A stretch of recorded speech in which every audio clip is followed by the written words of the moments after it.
us seek. I've hidden from my wife and kids by standing completely still in a corner of a dark room. It's amazing how our brains are programmed to see things that move. My wife gets a little more creative, but it's hard for us to do anything too elaborate because the kids are not very cooperative in waiting for us to hide. One Tuesday evening after work, we decided to play. My wife decided to hide first. I counted down from 10 with the kids holed up in the downstairs office. Ready or not, here I come. The kids bounded out of the room like wild dogs. I followed slowly, trying to get a sense of where my wife was hiding. I've often tried to figure out what room she was hiding in first to gently guide the kids so that we wouldn't find her too soon or spend too long looking for her. I saw her when I entered the living room. She was crouched behind the couch. I could see a bit of her elbow poking out from behind the upholstery. The kids walked right past her, too intent on checking the kitchen. I waited for them to return. As they walked back in the rounded couch, I waited for them to squeal in delight. Except they didn't. Confused, I approached the couch. She wasn't there. Huh? Maybe I just seen a tag or something poking out. Or maybe she'd move her hiding spot. Wouldn't be the first time. As I said, she's more creative at this than I am. So we moved on. We checked all the usual spots underneath the shelving in the garage, behind the kitchen door, even in the lower kitchen cabinets. She wasn't in any of those spots. Maybe she went upstairs. I hadn't heard her go upstairs, but she can creep pretty quietly. I walked along the hallways, the kids in tow. Jesse, I called in a sing-song voice. We're going to find you. Gotcha. Our bedroom door was open, and there was a long chest-shaped lump under the covers. Let's check Mom and Dad's bedroom, I said to the kids, pattering footsteps as they charged behind me. I reached for the light switch, flicked on the lights, then grabbed the hem of the comforter and yanked it off. My heart dropped. The bed was empty. I stared down in confusion. It must have just been bunched up weirdly, but I could have sworn it looked like a person under there. The rough shape of someone in a fetal position. Legs bent, back curved. I backed out of the room. The kids and I went downstairs. Jess, I called. We can't find you. Come on out. Nothing. The kids lost interest. They bounded into the family room and began playing with their cars. I was about to call out to her again when I noticed the chain of the basement door lock was disengaged. Aha! As I approached, my heart hammered in my chest. I knew she was waiting on the other side, waiting to jump out at me and give me a heart attack. She's done that before. I took a deep breath and swung open the door. She wasn't there. Damp air wafted up from the basement. I clicked on the light. Jess, I called out. No answer. The kids aren't playing anymore, I called down. And you shouldn't be hiding down there anyway. These stairs are too dangerous. Nothing. I turned about to close the door, but then something caught my eye. Black hair, poking through the gap between the stairs about halfway down. She's hiding under the stairs. I stepped down. The wood creaked under my weight. The hair glistened below me in the dim yellow light. I continued down the steps, avoiding stepping on her hair until I was standing on the concrete floor.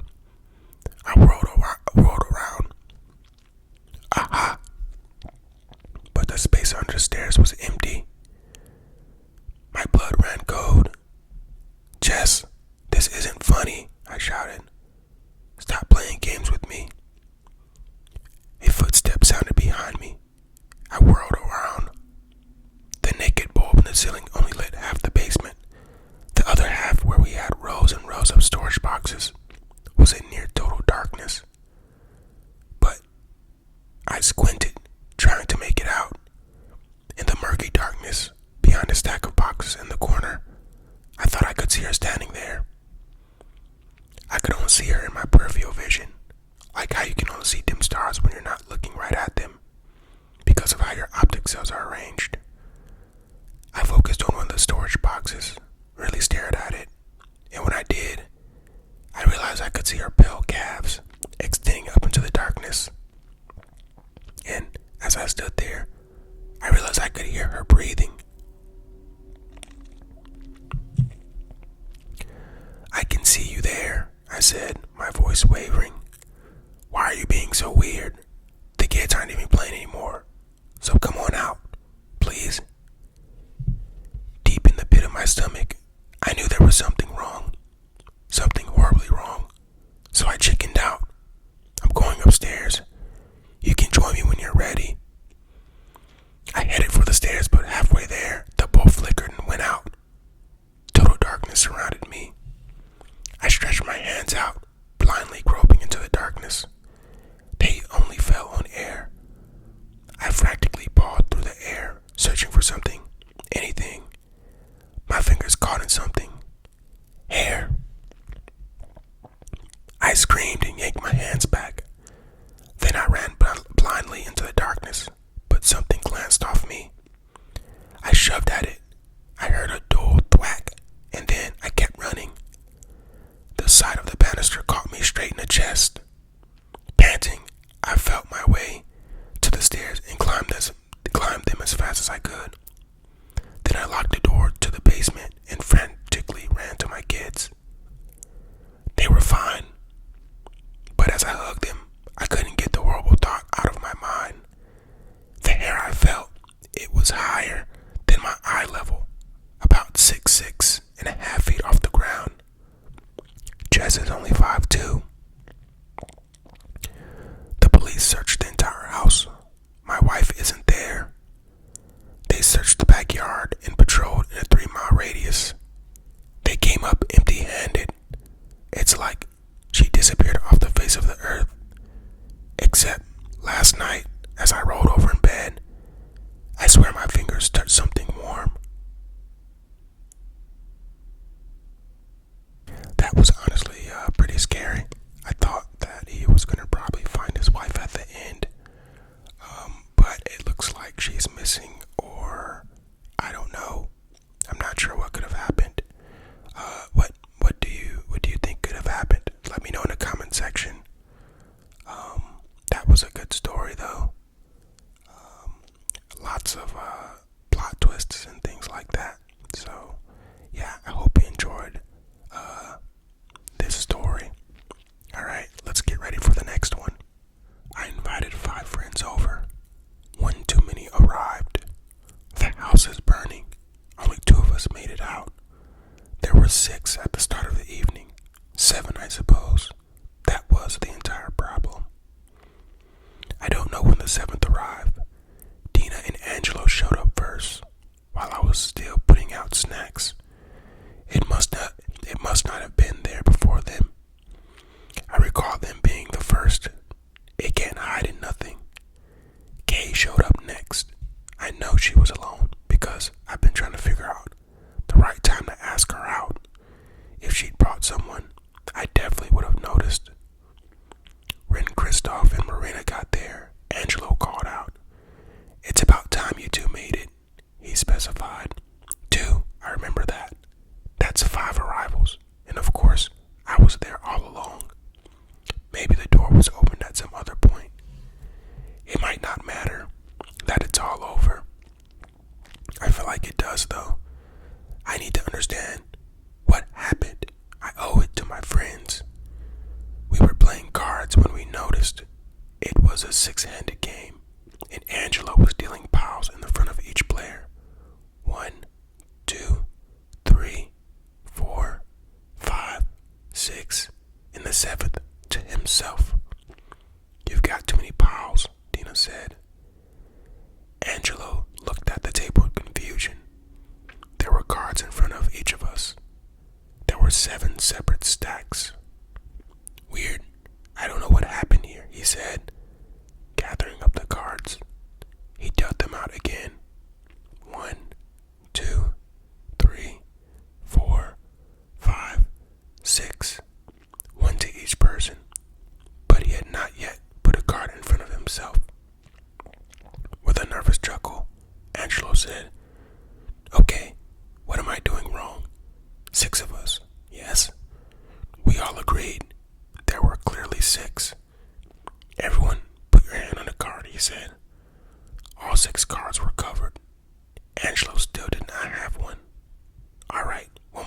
said Angelo.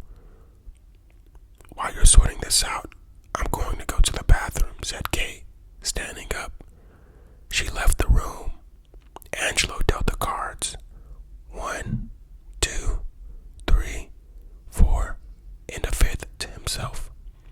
Kay, how many people are you? He shouted.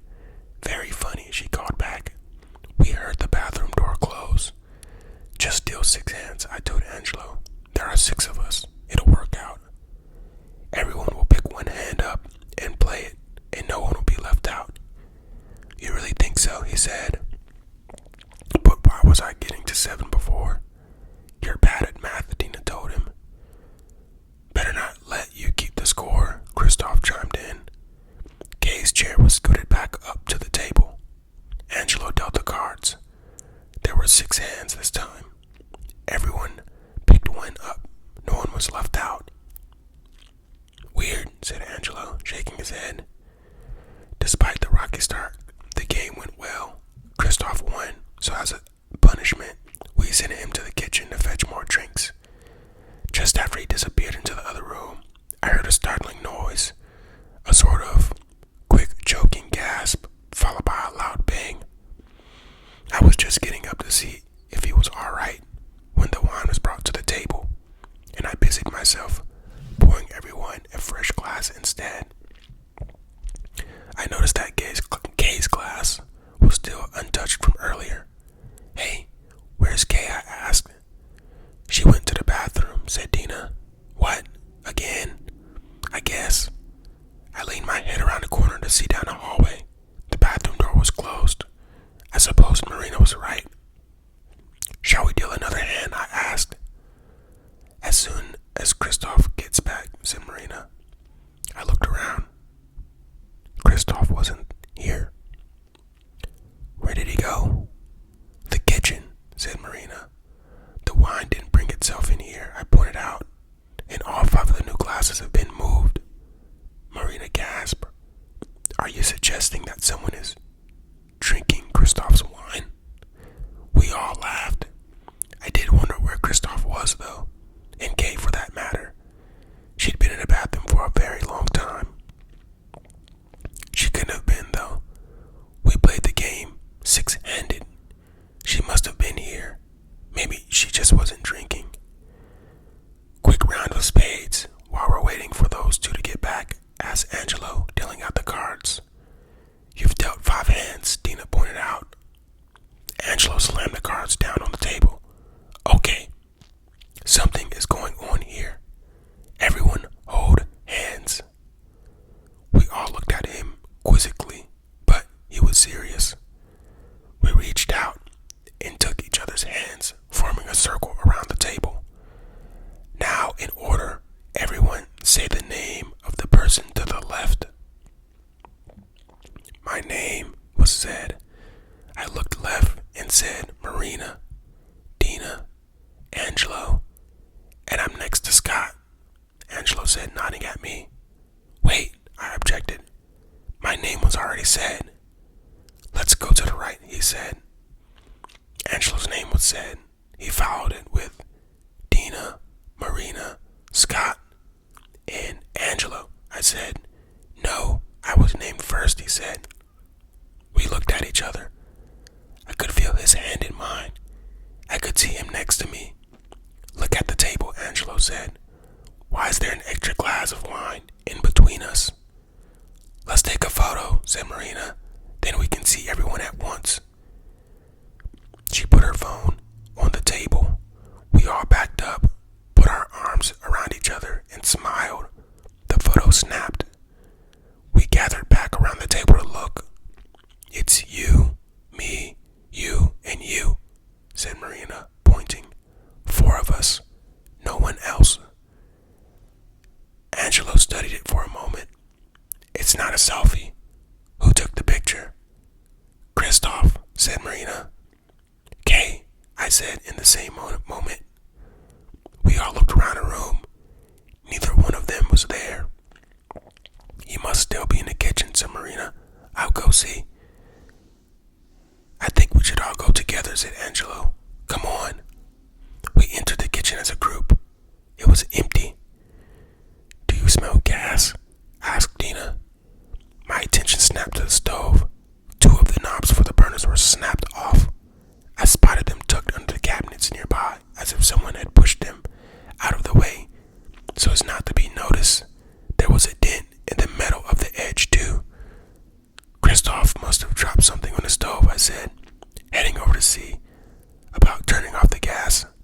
of them to mention it.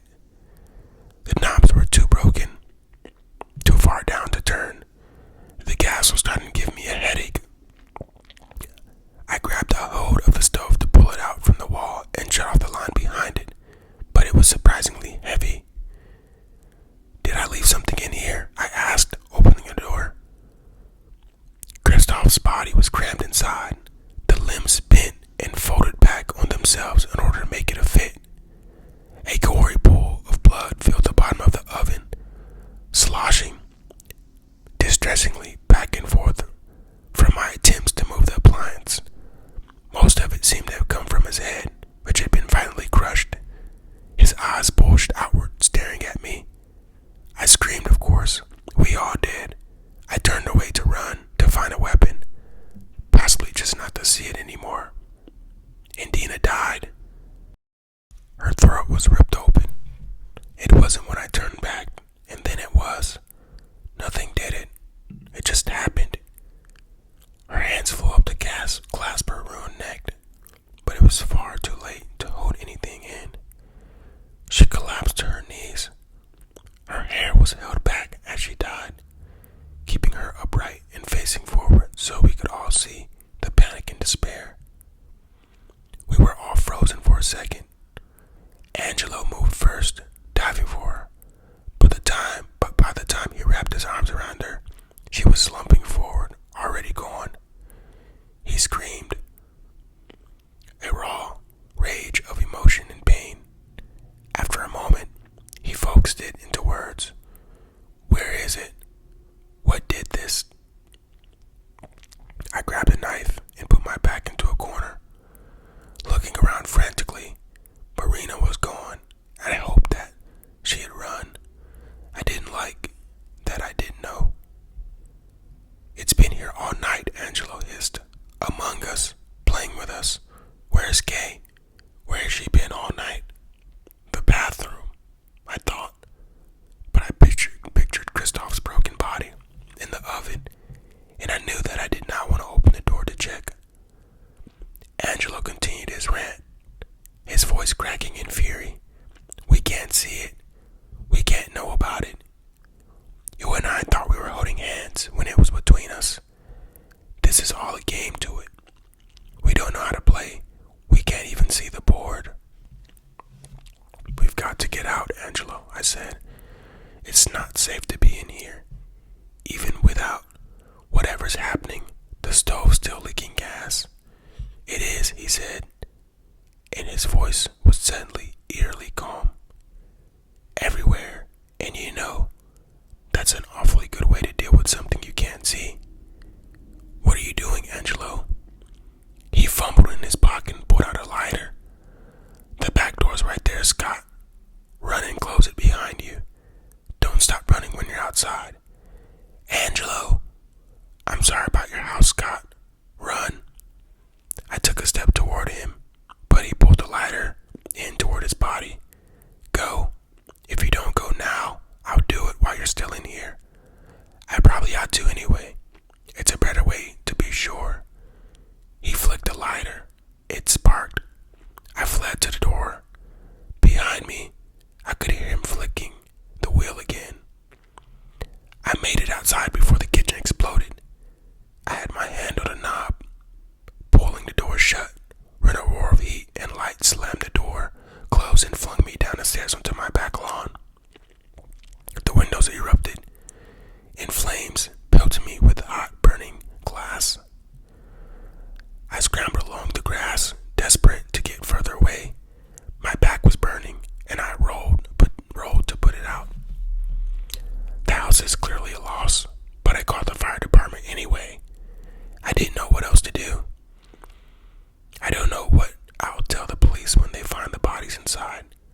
I don't even know how many they'll find. If Angelo got it, whatever it was, then there'll be at least 4 bodies. Him, Dina, Kristoff, and the other, probably 5, assuming it got Kay early on. Maybe 6 if Marina didn't make it out. One of them must have, though. I'm not alone out here. But my hand is held tightly as I watch the house burn.